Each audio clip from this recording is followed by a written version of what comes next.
Hi, it's the Generate Sheep again with another 10-minute review video. We're playing MF again. This time we have a brand support. We're playing against Twitch and Blitzcrank, and we're going to try to fuck these guys over. Now, we need to of course know what our game plan is, and we're going to base this on some weaknesses. From one hand, they have very strong all-in potential. If Blitz lands the hook, we're pretty much fucked. There's no escape from that, which is an execute, so we try to not mess around with that. On the other hand, both of us don't really have any innate sustain, but we have a range advantage, so we don't really care that we have less sustain, and then we can probably outpoke them anyway. I proc PTA easier. So that's things that we need to know. On the other hand, they have a singular ability in the Blitz hook. If they don't have it, then pretty much the lane is useless, and we can do whatever the fuck we want.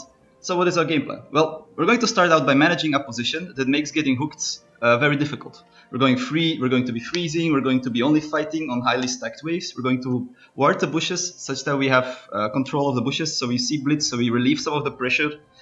And at the same time, every time Twitch walks up for CS, since both me and Brand outrange him, we're going to be poking him relentlessly for every CS as long as we doesn't get hooked, and we're going to create HP advantages with that. Once we have enough of that advantage, we basically control the lane, we run the fucking island. So once we have that, we start to out-freeze them, just to make sure that Twitch loses XP, Blitz cannot actually hook us, and the only way that we break the freeze is that when we are going up to do a dragon or something like that. And with that, we can go on and see what happened in the game actually, whether we listen to this game plan or not. So, now that we are inside now that we are in the laning phase, we can start off. So, of course, we're gonna end up leashing a little bit first. Oh, actually not ending up leashing because Shaco is starting topside, but we're going to hide, so to make sure that they don't see that we're actually, that Shaco started topside. And let's see if we follow our game plan, right? We're going to be trying to freeze it out, play it safe, and use our poke advantage while trying not to get hooked. A thing that we can also do here, first off, of course, immediately, like every time that Blitz walks up to take CS, we can try to poke him. The only all-in champ which makes it hard to do that is probably Leona, which can also just eat through the wave anyway.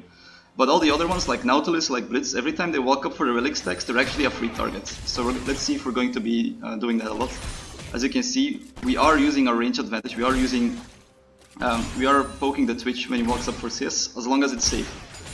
Now that we don't feel a little bit safe because the wave's a bit weird, we're staying back, right? Now that we're level 2, they are level 2 as well, so we're not going to mess around with them a lot. But as you can see, we're keeping behind the wave. We know where Blitz is, so we're hiding behind the wave as much as we can. And now that the wave is a little bit bigger again, we have more confidence, we can walk up, we can start poking. But when there's 2 minions, definitely watch out because it's so easy to get hooked in that position.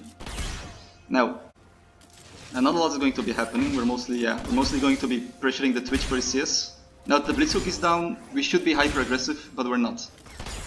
Although, yeah, we're a little bit aggressive, but this could be better. We should have been standing in front of the wave. So I think we're lacking a little bit in aggression there. But all in all, actually not a bad start. We're keeping to the game plan, as you can see, the way that we position on the wave. But it would have helped if we were able to ward the bush. Now, something interesting now is that soon that cannon will be low and Blitz will be going for it. Let's see if we actually try to punish him for the cannon. But I think it's going to go into towers. It's going to be almost impossible for us to punish him. Oh shit, that was dangerous. Okay, it baited out his hook, but that was very dangerous. That could have cost us a lot. Okay, so we do poke him a bit when he walks up. Now, the thing that we want to be doing here is waiting for the wave to bounce so we can freeze it again. This is a horrible position to be in as an AD carry because every gank will fucking ruin us. So we should not be auto-attacking this wave if we don't have to. We're only last hitting and waiting for the wave to bounce. From now on we're doing it well. As you can see, we're waiting for the wave to bounce back. And we're actually playing it really safe.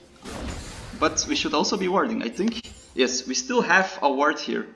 And we're not using it, so that is a mistake. We should definitely be using that ward, either for the brush, for later so that we see Blitz, or for our lane so we don't get ganked. And now, see, the wave is bigger, so the wave's coming back to us. Soon we will be able to freeze out the Twitch entirely, although... Yes, okay, so we're thinning it out, perfect. So now if we freeze the wave, Blitz is pretty much fucked, he cannot hook us. We're in such a good position to be safe.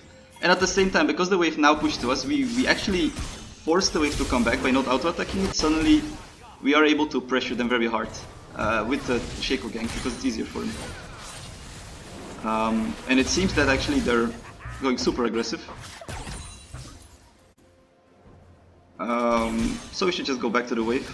But as you can see, the brand actually keeps pressuring, and this gives us a chance to actually kill the Twitch here. So the brand saw the play, made it, and we just made sure that we follow him up. We have to have our supports back as much as we can.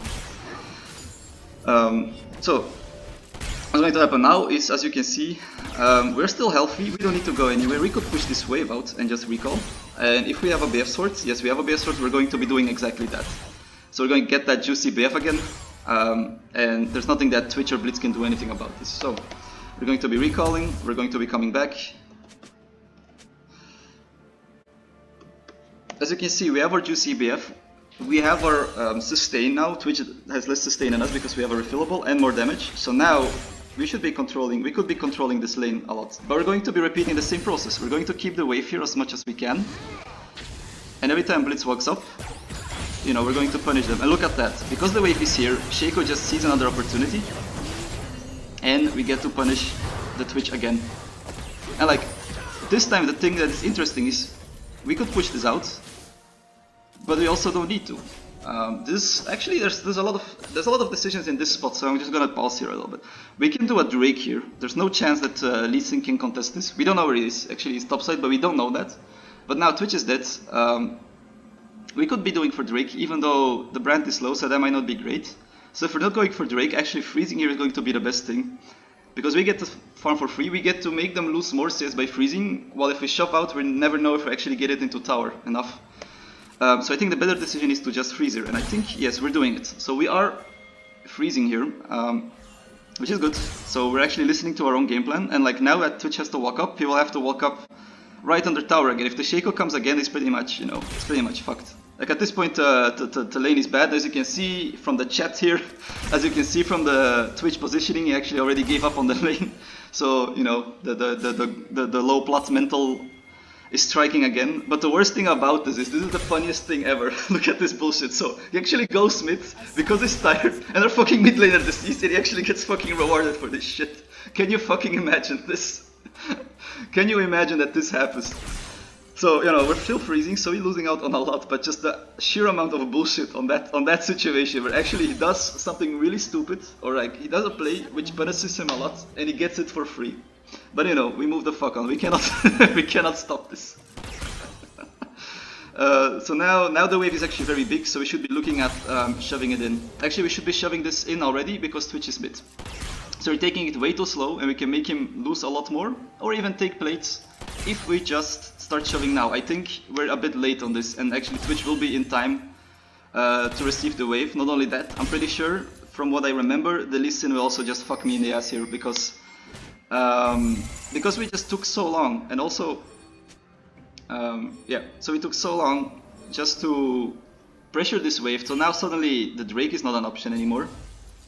Actually, it is an option because they will lose a tremendous amount of CS, but it didn't crash, so it's harder. So what's going to happen now is, okay, there's no way they can stop this wave, so it's going to crash. So now we can go for this plate, which is juicy and very easy to achieve.